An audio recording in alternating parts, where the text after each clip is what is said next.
These are our last two topic of this first chapter, corrosion. Corrosion means you know that metal when come in contact with metals when come in contact with जब वो किसी के contact में आता है, किसके contact में? Air, moisture and acid, वो अपना चमक खो देते, they lose their shine, they lose their shine. This is known as corrosion. और मेटल कमजोर पड़ जाता है इसकी वजह से. डेटा पर कॉपर जो होता है ना, वो ग्रीन कलर का हो जाता है. सिल्वर होता है ना, सिल्वर, वो ब्लैक कलर का हो जाता है, जिसको हम टार्निश्ड ऑफ सिल्वर बोलते हैं. क्या बोलते हैं? जिसको हम टार्निश्ड ऑफ सिल्वर, की सिल्वर अपना चमक खो देता है. टार्निश्ड मतलब लूजिंग इट्स शाइन, अपना जो चमक होता है ना वो खो देना. और आयरन होता है ना, आयरन, वो क्या हो जाता है? रस्ट हो जाता है, काट खा जाता है. आयरन के लिए एक स्पेसिफिक नाम है, रस्टिंग ऑफ आयरन. आयरन के लिए एक स्पेसिफिक नाम है जिसको हम क्या कहते हैं? रस्टिंग ऑफ आयरन, आयरन का काट लगना. इसके लिए तो तीन चीज़ रिस्पॉन्सिबल है, air, moisture and acid. So corrosion की वजह से हमें हर साल बहुत खर्चा उठाना पड़ता है, मतलब गवर्नमेंट को, क्योंकि हमारे जो ब्रिजेस होते हैं, हमारे जो कार की बॉडीज होती है, वो सारी मेटल से बनी होती है. तो ये मेटल को रिप्लेस करने में, to replace this metal a huge amount is required. उसको बदलने के लिए बहुत सारा पैसा, huge amount money is required, जो गवर्नमेंट को बिना वजह का खर्चा करना पड़ता है. So this is all about corrosion. And to prevent corrosion we can apply paint. हम करोजन को प्रोटेक्ट करने के लिए पेंट अप्लाई कर सकते हैं, ग्रीस अप्लाई कर सकते हैं.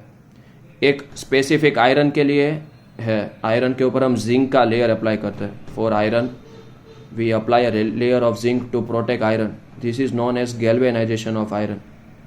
इसको हम क्या बोलते हैं? गैल्वेनाइजेशन ऑफ आयरन कहते हैं.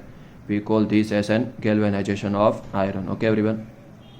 सो this is all about corrosion, in which metal gets eaten up. Metal rust हो जाता है, काट खा जाता है, अपने आप को खाता रहता है.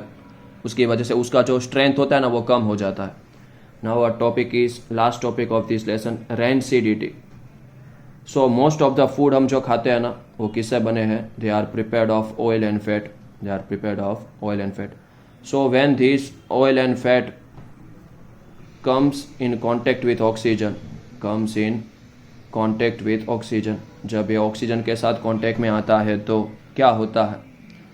The taste and the odour of this food changes. Taste मतलब स्वाद बदल जाता है. ऑर्डर मतलब क्या होता है? स्मेल. हम सेकंड चैप्टर में डिस्कस करेंगे इसके बारे में डिटेल में. Taste and odour of the food changes, उसको क्या बोलते हैं? This process is known as rancidity. ये प्रोसेस को हम क्या कहते हैं? रेंसिडिटी. कि ऑयल और फैट वाला जो खाना होता है, अगर उसके साथ ऑक्सीजन कांटेक्ट में आए तो उसका स्वाद और उसका सुगंध, स्मेल बदल जाता है, जिसको क्या कहा जाता है? रेंसिडिटी. इसकी वजह से जो चीफ मैन्युफैक्चर है, चिप्स बनाते हैं ना, बालाजी और ये मैन्युफैक्चर है, वो है ना, उसमें एंटीऑक्सीडेंट ऐड करते हैं. एंटीऑक्सीडेंट मतलब जो ऑक्सीजन को रिएक्ट करने से रोकेगा. और यहाँ पे वो जो गैस है, that gas is nitrogen gas. वो गैस कौन सा है? Nitrogen gas.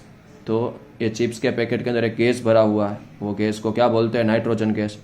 और ये किसकी तरह बिहेव करता है? एंटीऑक्सीडेंट की तरह. मतलब वो चिप्स को ऑक्सीजन के साथ रिएक्ट करने देगा नहीं.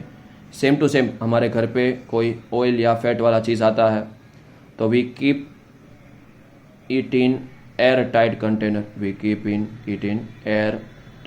कंटेनर, ताकि वो रेंसिड ना हो जाए. So here we complete our chapter number 1. Thank you very much everyone.